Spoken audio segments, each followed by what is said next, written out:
Yo, what's up, guys, and welcome back to our Canucks GM mode. So, in the last episode, we started the season simulation and we simmed all the way up to the trade deadline, and our record currently is 43, 15, and 5. Currently, we are number one in the entire league, as I'll show you guys in a sec with the standings. We should be able to win the President's Trophy if we could just continue winning games. I don't think I'm going to make moves at this deadline just because how good we've been playing. As you can see, we got 91 points. The next place team, which is Washington, who we've made a trade with in the last 2-3 seasons, is in second with 82 points. So we're basically 9 points ahead of them. As you could also see, our ROW is a lot higher than theirs. So if we even tied, we should be able to get the presents. So let's just hope we don't lose a lot of games this month, because March is a big month. And in April, we only work for about 2 weeks, I think. So, yeah, that's that. Also, I got a suggestion from Jay Breland's fan. I think his name was Jay Breland, Sabres fan. I don't even remember. But anyways, he said, though, that I should have taken the power forward in the 2020 draft at 4th overall instead of Mikhail Abeling. Well, here's Mikhail Abeling's stats to show you. As you can see, he was drafted 3rd in 2020. His stats from the season so far: 50 points in 63 games. His AHL stats last season: 66 points in 76 games. Then you go over to the guy who went 4th, and this guy was drafted by the New York Rangers. I forget what his first name was. Let's see. Jamie Hoffman. This guy is a center power forward, medium elite. As you can see, he's 21, but he's only an 81 overall currently, so he'll probably grow and eventually start producing, but right now he's just not doing that well in New York. He's still listed as a minor scoring forward as well. He's got only 6 goals, 8 assists in 61 games. He's a -1 as well. And then last year he played actually 6 games, got 1 goal. And then the year before that, the same year actually, he was in the AHL. He put up only 43 points in 70 games. So, as you can see, Abeling seems to be the better turnout, even though Hoffman has the medium elite potential. And, what's his name? Abeling has the low elite potential. So, this guy's probably going to eventually be better than Abeling, I think. But at the moment, he's not the better player. So, I'm happy I chose Abeling because he fits our need more. I don't really need more center power forwards because some of them don't produce at all. So, but yeah, that's that. So anyways, let's, I think we're going to continue with the simulation. Like I said, I don't need to make any trades really. I was going to think about making maybe a trade for a better 4th liner or someone that could just help us get farther in the cups to get that cup. But I think we should have a good team enough this year, so because like the last few seasons we've made it to, well, a couple seasons ago we made it to the conference finals, so this is our big season. We want to make it far this year and win that Stanley Cup. So yeah, we're not going to make any trades. Once again, I know it's not fun when I don't make trades, but you guys need to suggest those, or else I'm not going to know what I should do with the team, because I was actually away for a couple days. I was in Montreal working Formula 1, so I couldn't really upload any videos or do any look up any potential trades to do. So yeah, let's just get this simulation over with for the rest of the season. So up till April 1st, hopefully we could continue our winning ways, and our AHL goalie's back. I guess he got injured, I couldn't remember. So Schwarz, get out of there, and Halchenko. Sorry about the dog barking. So there you go. Game against the Sens, and it's an overtime loss, so it's still a point. It's not that bad. There's another overtime loss, so we're still getting points. There's an overtime win. Good job. But I think if we win the President's Trophy this year, we might not win the Cup, because usually the teams that simulate really well during the season don't in the playoffs, which is kind of annoying. But yeah, we just need to win and get that Cup, because the Stanley Cup is way more, we want the Cup way more than we want the President's Trophy. So It looks like we're about to get 50 wins. We just need 3 more wins, and then we have, I think, tied one of our best seasons. I don't even know. Let's go WHL again. Let's go let's go goalies, I guess. Something different for a change. Game against Calgary, who's also actually playing pretty decent, and we win 1-0. Nice shutout win in regulation too, I think. Yeah, in regulation. Game against St. Louis as a loss. So we've lost 3 games in regulation this month, make that 4. But it still seems like we're able to get points. So that is very good. Loss against St. Louis again. So about 5 or 6 losses that month. Let's just see what our record was that entire month.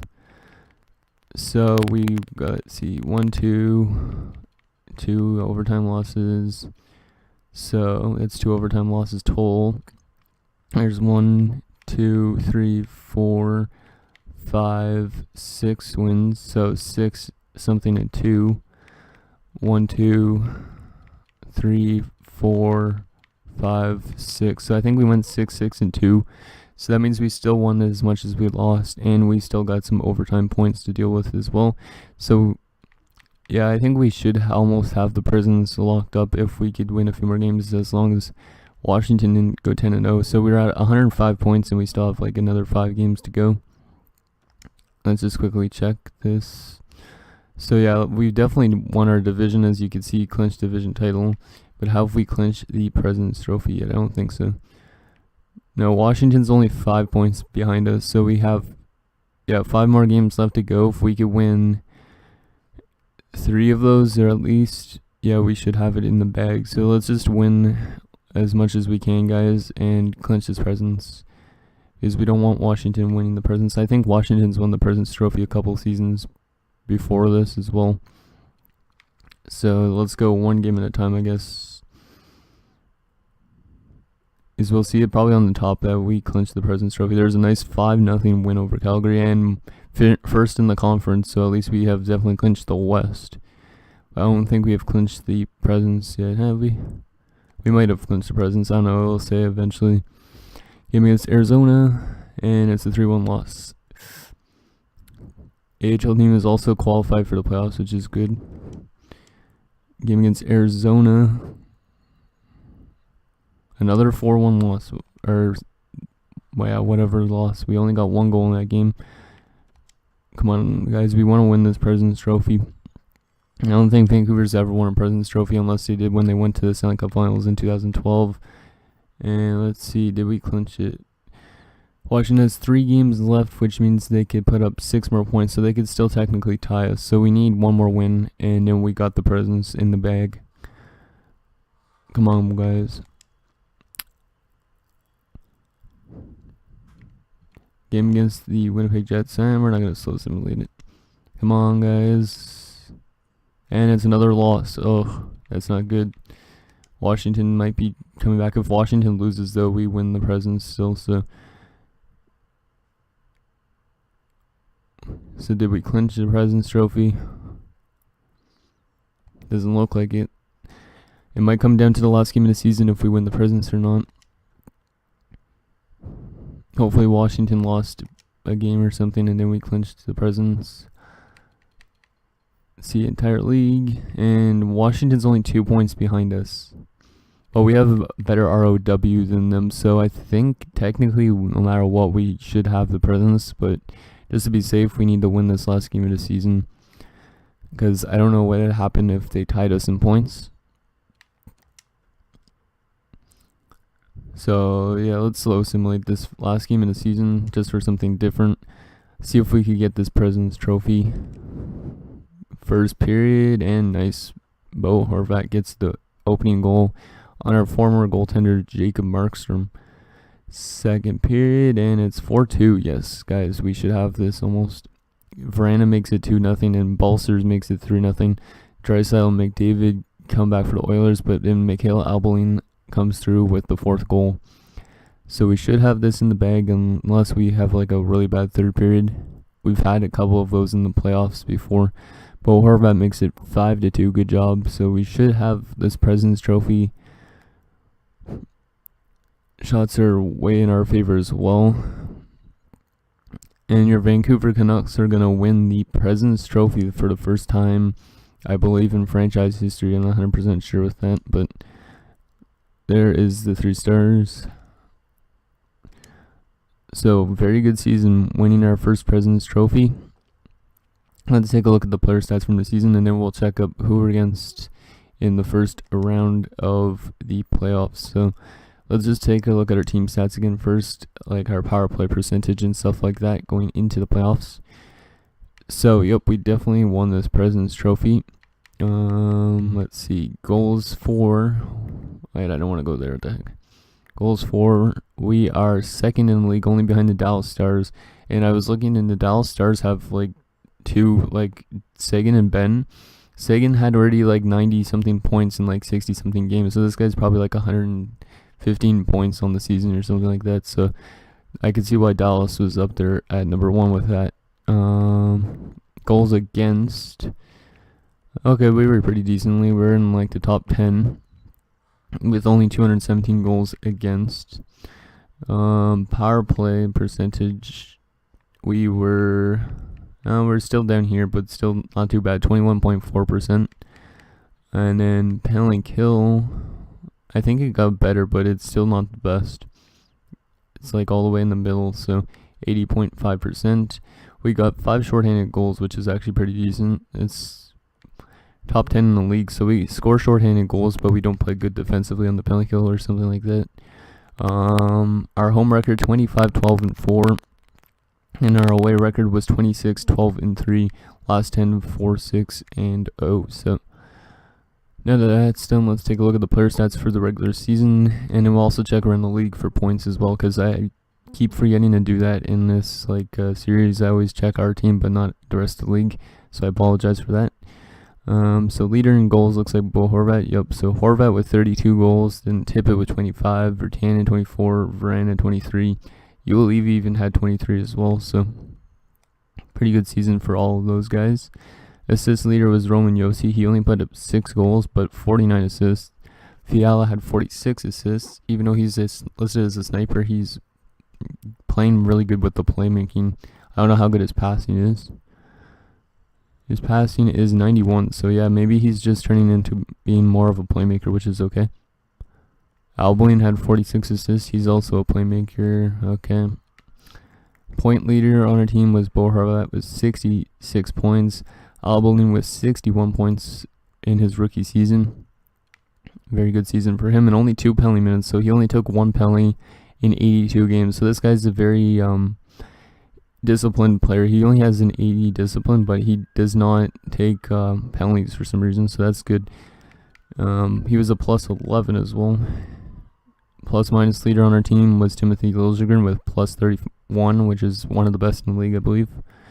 Power play goal leader was Owen Tippett with 8, Nolan Patrick 8 as well, and Virtanen. So 2 power forwards and a sniper.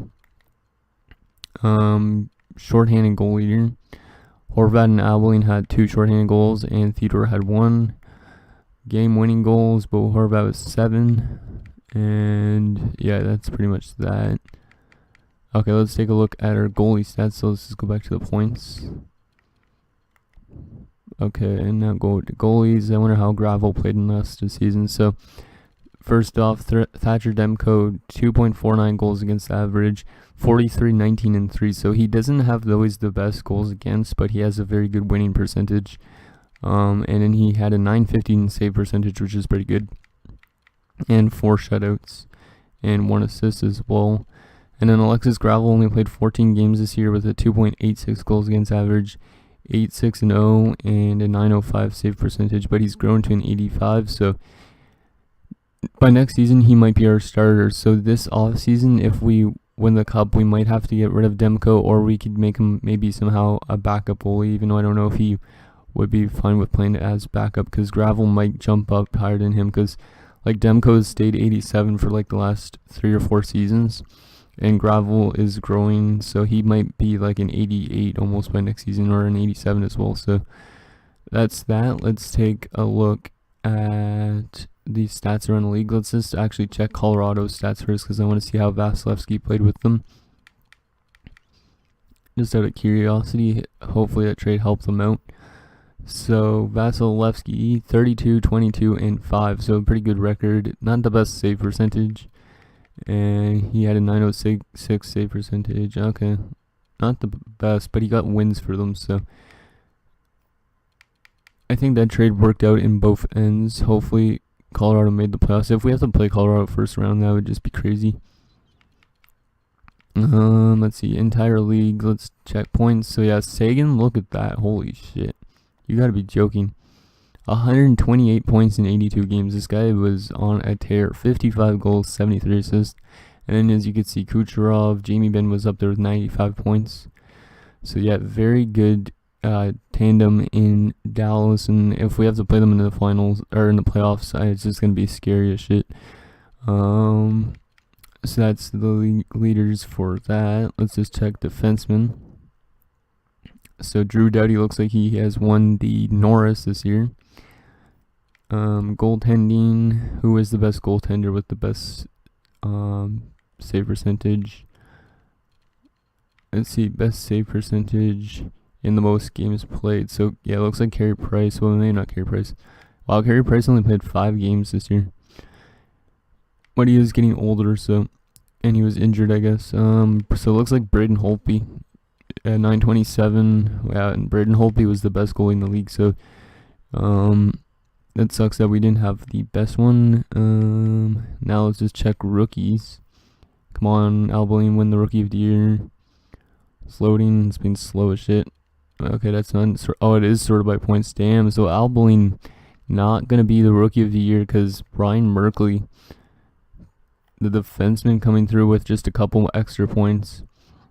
Looks like he should have the Calder, unless Albaline somehow plays very good in the playoffs and that comes through to get him the Calder. So that sucks. Bitten actually was right up here as well with 37 points. So we had some good point production from our youngsters. Bitten probably will grow as well this offseason. So we might have to move him to a wing spot, or we put him as a center, or the second line center, and then Albaline becomes a winger on the first line or something like that. So yeah, that's the player stats for the season. So yeah, now let's see who we are up against in round number 1, and then that'll be it for this episode. We could also take a look at the progress reports, I think, and then yeah, that should be good. So who are we up against in round number 1? It's going to be the Winnipeg Jets. Okay, that's interesting. And as you can see on the top, we just won the President's Trophy, guaranteed at least. I don't think we've ever actually played the Jets in the playoffs before, so this is going to be an interesting one.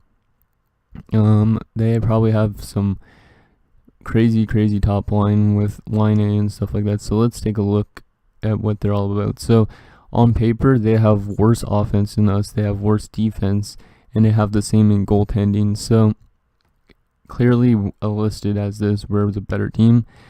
But based on lines, I don't know what their lines look like because they have not actually looked since the start of the GM mode. So let's go view opponents.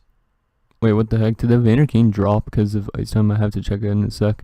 But anyways, so the Winnipeg Jets. So you got line A with Scheifele and Ehlers, which is a deadly line. 2 playmakers and a sniper. So 90, 87, 88. In the second line, you got our former player, Sven Barchi. Let's see, how has Barchi been playing in Winnipeg? Okay, pretty decent. 45 points. He's only an 83, though.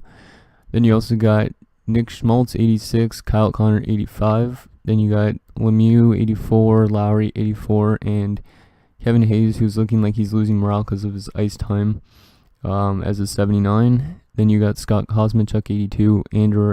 Andy Andorov, 82, and Jack Roslovic, 83. Defensively, Josh Morrissey, Nelson Noije. This is a really weak defensive core. 84, Ruununen, 83, Luke Green, 83. Michael Backlund's playing defense. Okay, that's kind of interesting. 82, Jockton Cheney, 81. And in goaltending, you got Connor Hellbuck, 87, and Comrie, 84. So this team doesn't seem to be that scary. They also have Luke Shen, who's injured currently, so he might come back during the playoffs, 82 as well. Salaturo, 80, and Armia, 81. So this team's not the scariest at all. I think we should be able to beat them, but then again, who knows? EA's simulation thing might not work out in our favor. So, yeah, I think we should be able to beat them. And yeah, Vander Kane must be losing morale because of his ice time, because he's up to only an 82 now, which is not good. So we might have to let Vander Kane go in the off season, which is probably what's gonna happen because he's already 31. So, but anyways, guys, one last thing before we end the episode. Let's just look at the progress report, see if there's any youngsters that have grown, like if Nazarov's grown to an 80 something by now.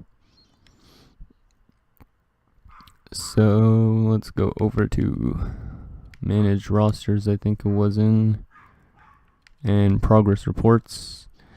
And so modified. So Albaline's the only one in the NHL that's grown in the system. So some of our prospects are growing. Okay, that's good. Nazarov is a 79 still. How did he actually play in the AHL this season? 36 points in 73 games, 23 goals. So he definitely is going to be in the NHL next season, which is good. And some decent growth all around. I'm just going to go through it like this for you guys. So yeah, that's that, guys. So anyways, that's it for this episode of our Canucks GM mode. So next episode, like I said, is round 1 against the Winnipeg Jets. So thank you guys for watching. See you guys next time.